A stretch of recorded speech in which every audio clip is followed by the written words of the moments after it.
نشود فاش کسی آنچه میان من و توست، تا اشارات نظر نامرسان من و توست. گوش کن مالم خاموش سخن میگویم، گوش کن پاسخم رو به نگاهی که زبان من و توست. لا لا لا لا لا لا لا لا لا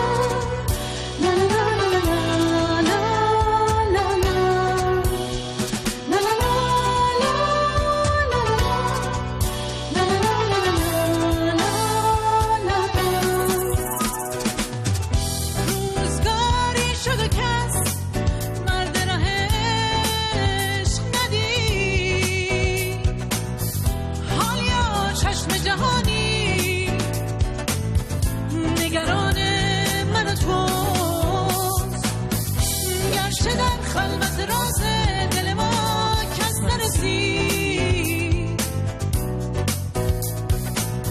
همه جا زمزمه عشق نهان من و توست، من و تو، من و تو، من و تو.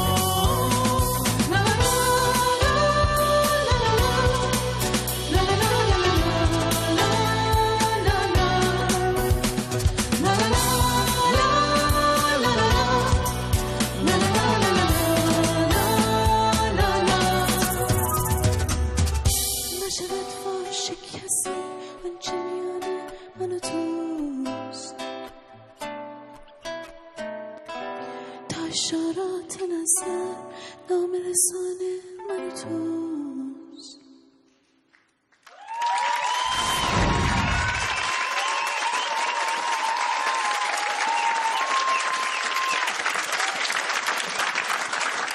مسلط چقدر کول. حامد همیشه رأی سخت و نظری سخت رو می‌دین تقسیم. این برای من الان نمیدارم اذیت جو میدم دیگه.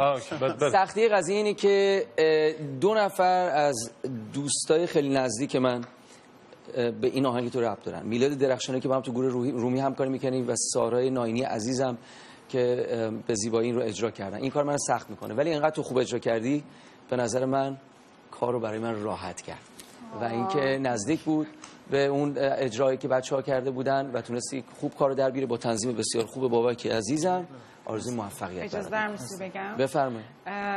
می‌خواستم واقعا اگه اشتباهی کردم نمیدونم، اگه خوب نبود واقعا سارا خیلی خوشگل این آهنگ خونده و خیلی دوست داشتم که سارا رو بالا نگه دارم و خیلی تلاش شما این کارو کردی، مطمئنم سارا هم دوست داشته اجرای شما. مرسی. میخوای زنگ بزنیم بپرسیم؟ آقا یه زنگ بزن شماره سارا. شهرام جان اول که تنظیم آهنگ خیلی قشنگ بود و دوست داشتم بابا زنده و دست در نکنه.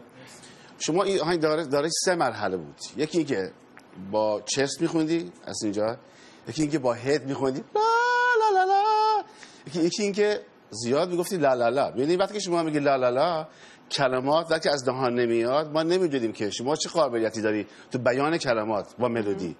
برای همین برای من گنگ بودی آهنگ جورایی. اجازه دارم بگم؟ بفهم. بله.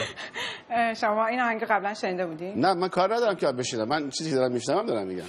من باید روی این رای بدم نگم قبلیش. نه من چون تکنیکایی که ایشون استفاده کردن سعی کردم استفاده کنم. خوب نیست. نه اصلا کار خوبی نیست.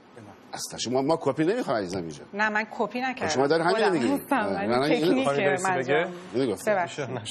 نه من شما استاد منید، یعنی شما خیلی کارتون رو بلدین. من فقط نه اجازه بدید زیاد طولش ندید برای اینکه آقا شهرام چون نشیدن آهنگو اگه شنیده بودن این قسمت اینسترومنتال آهنگ. نه مثلا مسئله شنیدن آهنگ رضا جان، من چیزی که دارم اینجا میشنوم شامل 3 مرحله بود. یه چست بود، یه هد بود، یکی که لا لا لا لا لا لا توش کلام نیست. الان تکرار داریم میکنیم. نه عرضم اینه که این آهنگو چون من خودم بارها رو صحنه با سارا اجرا کردم میدونم درسته. آهنگسازیش اینه آقا شهرام. خب همون چیزی که من دارم آهنگسازیش. خب من اجازه دارم روی یک آهنگسازی رأی بدم. کلام بذاره. خب من اجازه دارم روی یک آهنگسازی نظر بدم دیگه. نظر من روی آهنگسازی. افشانی زنگ بزنی. ببین چیکار کردی بابک سری. نه من گفتم تنظیم بابک خیلی قشنگ، من اولش گفتم. من تو استیج اکسترا با سالمه ادامه بابک خیلی سری. حامد جان خواهش میکنم. پانیدا من خیلی این اجراتو بیشتر از هفته قبل دوست داشتم. اون همیشه یه خصوصیتی داری، اولی قسمت‌های اوجو میخونه ببینه چه جوریه، بعد بقیه‌شو درست ادامه میده. یعنی ولی از اون به جز اون قسمتی که یه اندازه گیری کردی بقیه رو خیلی دوست داشتم. خیلی اجرای خوبی بود. آفرین. خیلی ممنون. خیلی متشکرم. هفته بعد خواستی صحبت کنی اجازه نداری. نه شوخی میکنم. دومین اجرای پانیدا در استیج به پایان رسید. اگر دوست دارید که حمایتش کنید لطفاً با شماره‌ای که در این زیر می‌بینید و پیداست تماس بگیرید. پیامک هم میشه فرستاد. شماره تلفن‌ها این هفته فرق میکنن. لطفاً هنگام تماس دقت کنید. برای دریافت لینک اپ اندروید من و تو به اپ @manototv.com نه @manototv اپ @manototv.com ایمیل بفرستید. لینک دانلود رو برای شما از اون طریق میفرستیم.